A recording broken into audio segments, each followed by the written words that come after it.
How's that one feel, George? No, I felt pretty good. I think as the offense got going, I think we found our rhythm, and we started fast, and we're able to, get a couple guys in there in our rotation. So it was really exciting. Get out there and throw a pass today. Oh yeah, that's a different story. We need to work on that my arm. So, we got the PI call, but it was good. I didn't know we were gonna call that play at that time so early, but I got to be ready. I'm pretty sure I didn't even see over the line. I'm not gonna lie. So I just said I know Taylor's down there somewhere, and I just threw it up. So yeah, we were definitely working. Did you ever throw a pass in a game? No, never. How long had you guys working that play?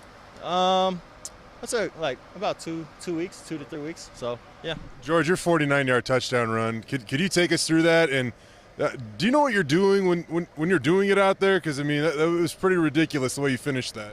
I mean, it's obviously it starts with up front with the O-line, tight ends, and receivers blocking their tails off, and they've been doing a great job doing that all night. So a lot of props to them. But it was just a simple power play, downhill play. So my read is just A, B to bounce. I seen the A gap there, so I hit the A gap, and there was a lot of guys to the left, so I ended up bouncing into the right side, and it was pretty much open field from there. So it was just just running, trying to get as many yards as I can. I seen the safety up top, so I knew I had to make a move one-on-one with him, and I almost got tackled, so I ended up spinning out of that play and getting in the end zone. But yeah, it was really great.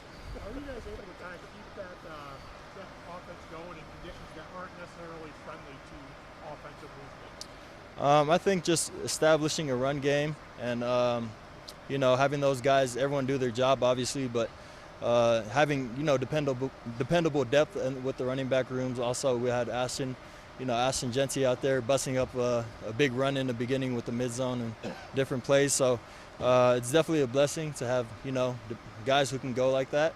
So it's really exciting, and we're going to continue to work on that as an offense. There was so much snow in the field, they had to clear the yard lines at halftime.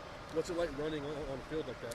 I would say it was a little slippery out there. I'm not going to lie, but once I was able to get my balance and 2 feet under me, I got used to it, and just being able to adapt to the snow or whatever we play in. I mean, next week we play Wyoming, so we got to get used to this weather, and it's going to be similar to this. Maybe I'm making too much of it, but in the third quarter, there was a Nevada DB that kind of laid on Connie for a little too long. It seemed to fire up the sideline, and it was either the next play or the play after that you took one into the end zone behind that offensive line. What do you think about that play and your guys' ability to finish overall tonight? I mean, we're aggressive offense, and we like to play in between plays. We don't do none of that extra stuff. So whatever players are trying to do to our players, we're gonna get them next play and the following play. So yeah.